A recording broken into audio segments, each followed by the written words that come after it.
నమస్కారం అండి. Welcome to blooming బాటసారి. నేను మీ వంశీ దేవులపల్లి. అయితే భగవద్గీత గురించి ముఖ్యమైన విషయాలన్నీ మనం తెలుసుకోవడం జరిగింది. ఈరోజు శ్రీమద్ భగవద్గీతలో ప్రథమోధ్యాయము అర్జున విషాదయోగము మొదలు పెడదామండి. అయితే ఈ అధ్యాయంలో ప్రధాన విషయాలు 4 ఉన్నాయండి. అంటే ఈ మొత్తం భగవద్గీతలో మొదటి అధ్యాయమైన అర్జున విషాద యోగములో 4 ముఖ్యమైన ప్రధాన అంశాలు ఉన్నాయి. ఉభయసేనలయందలి ప్రధాన వీరుల వర్ణనము, ఉభయపక్ష వీరుల శంఖనాదములు, ఉభయసేనలను అర్జునుడు పరిశీలించుట, మోహగ్రస్తుడైన అర్జునుని విషాదవచనములు. ఈ 4 కూడా అంటే మనం ఒక చాప్టర్ చదివినప్పుడు ఇండెక్స్ ఉంటుంది కదా, అలా ఈ యొక్క మొదటి అధ్యాయానికి అర్జున విషాద యోగానికి ఈ 4 కూడా ముఖ్యమైన విషయాలండి. అయితే భగవద్గీత నేపథ్యము అసలు ఇది ఏ నేపథ్యంలో చెప్పబడిందో చూద్దామండి. మహాభారత యుద్ధము ప్రారంభమై 10 రోజులు గడిచాయి.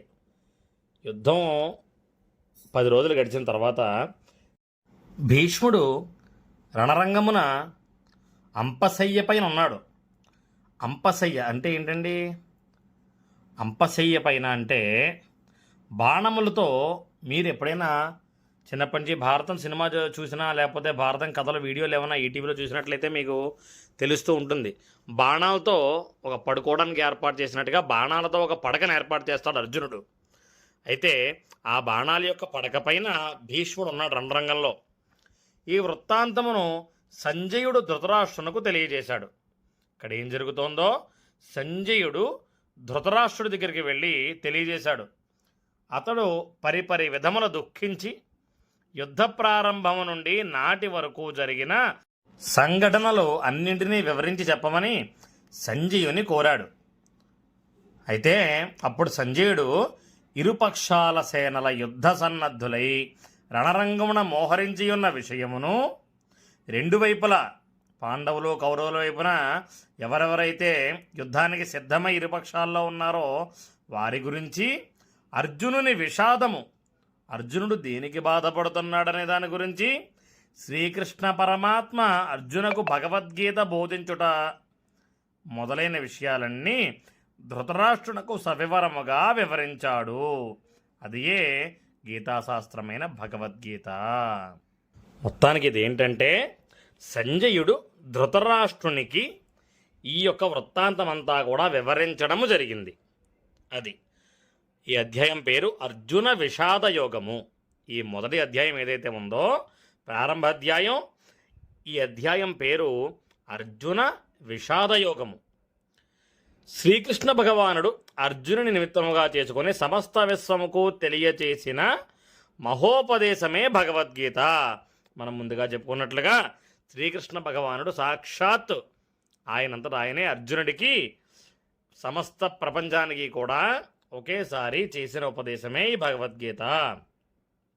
ఆ భగవద్గీతకు అవతారిక వంటిదే ఈ అధ్యాయము. అంటే ఈ భగవద్గీత మొత్తానికి అవతారిక అంటే హౌ ఇట్ ఫార్మ్డ్ అని అనొచ్చు, లేకపోతే ఇంట్రడక్షన్ అనొచ్చు ఈ అధ్యాయం అన్నమాట. ఇందులో ముందుగా కౌరవ పాండవ పక్షములలోని ముఖ్యమైన యోధుల పేర్లు, వారి శంఖముల పేర్లు పేర్కొనబడినవి.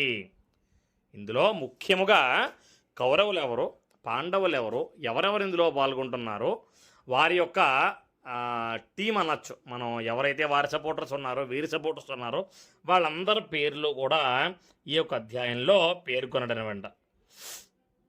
అర్జునుడు ఉభయపక్షములలోని తన బంధువులను చూచి యుద్ధములో వీరందరూ మరణిస్తారని తీవ్ర విషాదమునకు లోనైనాడు. అర్జునుడు చుట్టూ చూశాట. చుట్టూ చూస్తే అందరూ తన బంధువులే. ఈ పక్షం వారు కానీ ఆ పక్షం వారు కానీ అందరూ తన బంధువులే. ఈ యుద్ధము జరిగితే వీరికి వారికి అందరికీ కూడా ప్రాణ నష్టము జరుగుతుందని చెప్పి చాలా దుఃఖముతో విషాద యోగమును పొందాడు. విషాదంలోకి వెళ్ళిపోయాడు ఒకసారి. ఇటువంటి విషాదము కూడా సత్సాంగత్య ప్రభావముచే సంసారికి భోగములందు వైరాగ్యము కలిగించి శ్రేయో మార్గమున నడిపిస్తుంది. సత్సాంగత్య ప్రభావము అంటే మంచివారితో చేసిన సాంగత్యం, మంచివారితో చేసిన స్నేహము వలన ఇటువంటి విషాదములో కూడా సంసారికి భోగముల మీద ఆశపోయి, ఐశ్వర్యాల మీద ఆశపోయి వైరాగ్యము కలిగించి శ్రేయో మార్గము అనగా మంచి మార్గాన్ని నడిపిస్తుంది. అందువలన ఇది అర్జున విషాద యోగముగా పిలువబడినది, పేర్కొనబడినది. యోగం అంటే ఏంటండి? యోగం అంటే కూడిక, కలయిక, అలాగే ఐక్యము అని కూడా అంటారు. జీవాత్మ పరమాత్మల ఐక్యమే యోగము. అబ్బా, జీవాత్మ పరమాత్మ అంటే మానవుడు భగవంతుడు, వీరి ఆత్మల యొక్క ఐక్యమే, రెండూ కలిపితేనే వచ్చేదే యోగము. ఈ ఐక్యమును సిద్ధింపజేసే మార్గము కూడా యోగమే. ఈ ఐక్యము కలగడానికి ఏ మార్గమైతే వీలవుతుందో ఆ మార్గము కూడా యోగమే. జీవాత్మ పరమాత్మల సంయోగము నిష్కామకర్మచే కానీ, భక్తిచే కానీ, ధ్యానముచే కానీ, జ్ఞానముచే కానీ సిద్ధించును.